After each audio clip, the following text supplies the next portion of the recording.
हम सभी सीधे होकर के बैठेंगे। 3 बार ओम का उच्चारण, आंखें बंद कर लीजिए। ओम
भूर्भुवः स्वः तत्सवितुर्वरेण्यं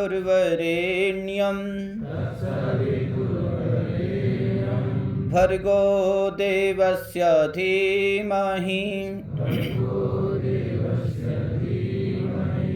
धियो यो नः प्रचोदयात्।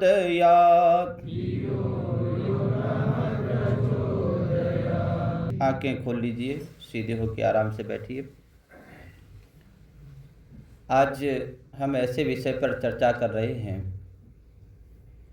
जो बहुत ही महत्वपूर्ण है, यानी इम्पोर्टेंट है। हम सभी परिवार से, समाज से बहुत दूर रहते हैं। पारिवारिक जन भी हमसे अलग रहते हैं। जिन्होंने हमें उत्पन्न किया, माता पिता, उनको भी हम नहीं देख पाते या उनकी सेवा का अवसर भी हमें प्राप्त नहीं होता है, या कुछ ऐसी परिस्थितियां सामने आती हैं कि हम नहीं कर पाते। कहीं पत्नी और माँ के विचार नहीं मिलते एक दूसरे के साथ, या आज के कह लीजिए संस्कारों का अभाव, सही शिक्षा लड़कियों को, लड़कों को नहीं मिल पा रही है। क्योंकि समाज है, व्यक्ति है, देख करके ही कार्य करता है। जैसा हम उदाहरण प्रस्तुत करेंगे, जैसा हम व्यवहार में लाएंगे, जैसा हम करेंगे, वैसे ही आने वाली संतति, आने वाली पीढ़ी, आने वाले बच्चे वही व्यवहार करते हैं। जैसा हम करते हैं वैसा ही वो सीखते हैं। एक दृष्टांत है, एक युवक दंपति, पति और पत्नी, हस्बैंड एंड वाइफ, उनके एक बच्चा था और उनके वृद्ध ओल्ड माता पिता, मदर फादर। अब वृद्ध थे, उनके माता पिता बूढ़े थे, वृद्ध ओल्ड थे। अब उनकी पत्नी को थोड़ा, जो बेटा था, पुत्र वधू थी, उसको जो है माँ बाप की खलती थी। क्योंकि वृद्धावस्था जब होती है ना, ओल्ड अवस्था आती है, तब तमाम बीमारियां साथ होती हैं। खांसना, थूकना, खकार फेंकना, है बलगम फेंकना, ये आम होता है। जिस कक्ष में, जिस कमरे में, जिस रूम में वे सोते थे माता पिता, उसकी सफाई करने में उसको परहेज होता था। बोले ये मैं नहीं कर पाऊंगी। धीरे धीरे अपने पति के, अपने हस्बैंड के कान भरने शुरू किए। बोले ये सब घर को गंदा करके रखते हैं, इनके लिए आप एक काम क्यों नहीं कर देते। बोले क्या। बोले इनको जो बरांडा है, जो बाहर का, जैसे ये रूम है, इसके बाहर जो बना हुआ है ना, जिसको आप बरांडा कहते हैं, बरांडा में इनका बिस्तर क्यों नहीं डाल देते। ये वहीं थूकते रहेंगे, खांसते रहेंगे, जो कुछ करना होगा। कुछ समय तो बेटा समझाता रहा, पर नहीं बात बनी। तो अंत में बूढ़े माता पिता को टूटी फूटी फोल्डिंग ली, चारपाई ली और वह बरामदे में डाल दी गई। अब कोई माता पिता के पास उनसे मिलने आता तो वो कहते कि मैं हमने ही कहा है कि यहाँ डाल दो हमारा बिस्तर, जिससे कि आने जाने वाले जो लोग हैं, राहगीर हैं, रास्ते से निकलते हैं, उन लोगों को देखते रहो, हम देखते रहें, हमारा मन लगा रहे। अंदर बैठे बैठे अब उब जाते हैं, बोर हो जाते हैं। परंतु उनके साथ जो व्यवहार हो रहा था, उनका एक छोटा बच्चा था, उसी हस्बैंड एंड वाइफ का, वो इस व्यवहार को, इस क्रिया को, इस काम को देख रहा था कि हमारे जो दादा दादी हैं, वृद्ध हैं, ओल्ड हैं, इनके साथ हमारे जो माता पिता हैं कैसा व्यवहार कर रहे हैं, कैसा आचरण कर रहे हैं। उसे दुख होता था ये देख करके। 14-15 साल का बच्चा था कि हमारे दादा दादी के साथ अच्छा व्यवहार नहीं हो रहा, ठीक नहीं हो रहा है, जो होना चाहिए वो नहीं हो रहा है।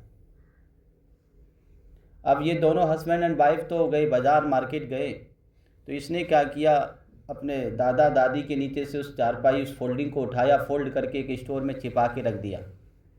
दोनों चारपाइयों को, फटे हुए जो कपड़े थे उनको भी रख दिया, और इनके नीचे अंदर से ला करके एक बढ़िया सा बिस्तर बिछा दिया। अब ये दोनों दंपति जो थे, हस्बैंड एंड वाइफ, पत्नी, वो बाज़ार से, मार्केट से लौट के आए, देखा कि आज तो दोनों बूढ़ों के नीचे बड़ा सुंदर बिस्तर लगा हुआ है, बहुत सुंदर बिस्तर है। तो उसने पूछा ये किसने लगाया है? तो उस ग्रैंड फादर ने बोला कि बेटे ने लगाया, नाती ने लगाया है। अब वो सीधे अपने बच्चे के पास गए और बच्चे से कहा तुमने ऐसा क्यों किया है? और बोले परेशान रहते थे, टूटा फूटा था, उसमें उनको नींद कहाँ आती होगी, बिस्तर भी ऐसा ख़राब था, इसलिए मैंने बदल दिया है। बोले वो रखा कहाँ है? और उसको डांटने लगे, बोले तुमने ऐसा क्यों किया?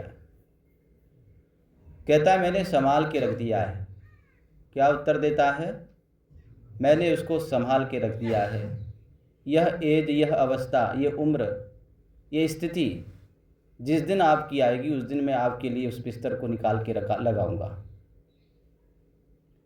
कहने का मतलब आशय यह है कि हम जो व्यवहार करते हैं अपने माता पिता के साथ, पारिवारिक जनों के साथ, वही बच्चे के ऊपर संस्कार पड़ते हैं, छाप पड़ती है, और वही जो देखता है वही आचरण करता है। शास्त्र कहता है यान्यस्माकं त्वानि तो पाषाण उत्तराणि, कि जैसा हम वर्तेंगे वैसे ही हमारी संतान वर्तती है, वैसा ही करती है। क्योंकि हम प्राय दूर रहते हैं, उनकी सेवा शुश्रूषा नहीं करते, और रहते भी हैं तो आपने देखा होगा कि हम कभी माता पिता को अपने पास नहीं लाते। चलो फैमिली मेम्बर हो जाते हैं तो भी हम अपने माता पिता को साथ नहीं लाते, क्योंकि हमारे जीवन की उनकी कोई उपयोगिता ही नहीं रह जाती है, कोई महत्व नहीं रह जाता है, किसी काम के ही नहीं है, हम ऐसा सोचते हैं। परंतु उनका आशीर्वाद भी हमारे लिए बहुत पर्याप्त होता है। शास्त्र कहते हैं नित्यम वृद्धोपसेवनम चत्वार तस्य वर्धन्ते आयुर्विद्या यशोबलम। अगर हम अपने बूढ़े माता पिता की सेवा करते हैं, या करने का अवसर मिलता है, या किसी भी परिस्थिति में हम करते हैं, तो हमें आयु, विद्या, यश और बल की प्राप्ति होती है। हम उससे वंचित हो रहे हैं। और ये समझ लेना कि ये जो स्थिति आज उनकी है, कंडीशन आज उनकी है, कल उसी कंडीशन में हमें भी जाना है। आज उनकी हमारे जीवन में कोई उपयोगिता नहीं है, कोई कीमत नहीं है, कोई महत्वपूर्ण नहीं हमारे लिए, क्योंकि हमारे ऊपर केवल हमें लगता है भार हैं। पर उस भार ने ही आपको और हमें बड़ा किया है, पैदा किया है, लायक बनाया है कि आज आप इस स्थिति में हैं, इस कंडीशन में हैं। इसलिए कभी भी किसी भी व्यवस्था में वृद्ध माता पिता का तिरस्कार नहीं करना, चाहे कोई कितना ही कहे, कितना ही बोले, प्यार से समझाइए। क्योंकि आज की लड़कियां जो हैं, जो पत्नी बन के आ रही हैं, उनके पास भी संस्कार नहीं हैं, और न हमारे पास उस प्रकार के संस्कार रह गए, जिस कारण से वे बेचारे दुखी होते हैं। और हमारे ऊपर देव ऋण, ऋषि ऋण और पितृ ऋण, ये 3 ऋण होते हैं। जो धारण करते हैं उनको पता है, 3 ऋण होते हैं, कर्ज होते हैं, लोन ली होती है, हमने अपने माता पिता से लोन ली है, उन्होंने हमारे को पालन पोषण किया है। और आज जिस कंडीशन में आप हैं, आप देख रहे होंगे, अनुभव कर रहे होंगे, अपने बच्चे के लिए आप हर प्रकार की सुविधा जुटाते हैं, हर प्रकार का उनके लिए त्याग और बलिदान करते हैं, समर्पण करते हैं, सेक्रीफाइस करते हैं, रात की नींद को छोड़ देते हैं, दिन के आराम को छोड़ देते हैं, सारे दिन ड्यूटी पे हैं, पर बच्चा अगर रो रहा है तो उसके लिए जी जान लगा देते हैं। नहीं करते। क्या ये स्थिति उन माता पिता ने हमारे साथ नहीं की होगी? क्या उनका प्यार हमारे प्रति नहीं रहा होगा? जैसे आज हमें अपने बच्चों से प्यार है, वैसे ही उनको भी रहा होगा। उन्होंने भी सोचा होगा, सोचते होंगे कि ये वृद्धावस्था में हमारी सहायता करेंगे, हमारी सेवा करेंगे, परंतु हम जब शादी हो जाती है, विवाह हो जाता है, उसके उपरांत हमें लगता है कि उनकी कोई कीमत नहीं है, कोई महत्व नहीं है हमारे जीवन में। सोचने और समझने की विषय है, ये समझना है। और हमें अहंकार भी हो जाता है कि हमने तो इतना कर दिया, और कहते हैं, हम लोग कह देते हैं कि तुमने हमारे लिए किया क्या है। ये तो सब माता पिता करते हैं, आपने हमारे लिए स्पेशल क्या किया है? अरे इतना बड़ा कितना कम किया है जो आपका पालन पोषण किया है। कहते हैं एक बार बीरबल को बड़ा अभिमान हो गया, अपने ऊपर घमंड हो गया। उसने अपनी माँ से कहा, माँ मैं तुम्हारे कर्ज से, जो लोन तुमने दिया है मेरे ऊपर, जो उपकार किए दुनिया के, तुमने मुझे पाला है पोसा है, उस कर्ज से को मैं चुकाना चाहता हूँ। बोले तुम्हारे लिए क्या करूँ? तो माँ कहती, बेटा कुछ मत करना, शाम को मेरे पास सो जाना। थोड़ा विषय लंबा है, ध्यान दीजिएगा, और बड़ा महत्वपूर्ण है, गंभीर विषय है, इसको ध्यान से सुनिएगा। क्योंकि आज समाज में हमारा जो आत्महत्या सुसाइड जो कर रहे हैं ना, पारिवारिक विवाद में मुख्य कारण होता है, जिसे हम सुलझा नहीं पाते, समझा नहीं पाते, न समझ पाते, न समझने का प्रयास करते हैं। हमें जो कोई कह देता हम वैसे ही चलने लगते हैं, इसलिए समझिएगा। तो उस माँ ने कहा कि मेरे पास बेटा शाम को सो जा, और कुछ नहीं चाहिए। बोले ठीक है माँ, इसमें कौन सी बड़ी बात है। बच्चा माँ के पास सोता है रात्रि को। बच्चा नहीं था, बड़ा था, राजा था बीरबल। बच्चा बोले से मेरा मतलब उनके लिए तो बच्चा था। बेटा उनके पास रात्रि को सोता है, और रात्रि में जैसे ही नींद लगी होती है तो माँ उसको उठाती है, बेटा मुझे प्यास लगी है, पानी पीना है, तन्नी पीना है, बेटा पानी ला करके दे दे। बेटा उठता है, एक गिलास में पानी लाता है, माँ के हाथ में पकड़ाता है। माँ उसको पकड़ती है सावधानी से, और बिस्तर पर गिर जाता है। गिलास का जो पानी जो था वो बिस्तर पर गिर जाता है, बिस्तर भीग जाता है, गीला हो जाता है। बच्चा कहता है, माँ तुमने, बेटा कहता है ये क्या किया? बोले बेटा अंधेरा था, मुझे दिखाई नहीं दिए, मेरे हाथ से छूट गया, आधा बिस्तर गीला हो गया। बोले अब मैं कहाँ सोऊं? बोले बेटा कोई नहीं, इधर ही सो जा। फिर जैसे ही सोता है, थोड़ी देर फिर नींद आती है, फिर जगा लेती है। इस प्रकार से करते करते 2-3 बार हो जाती है। अब तो बीरबल वो कह रहा, अब तो बड़ा क्रोधित होता है। हरि सिंह नलवा नाम था, सॉरी बीरबल नहीं था उसका नाम, हरि सिंह नलवा था।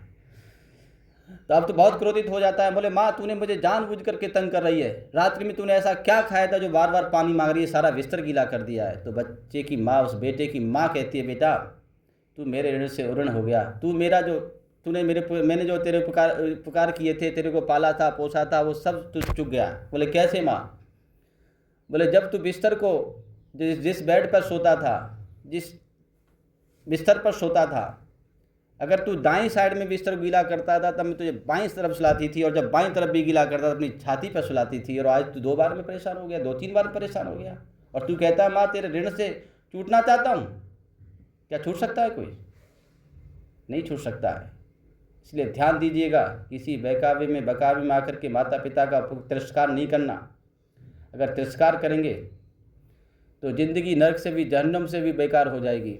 इस बात का ध्यान रखें। हम जितना हो सके उनका सेवा करें, जितना कर सकते हैं तन मन धन के साथ करें।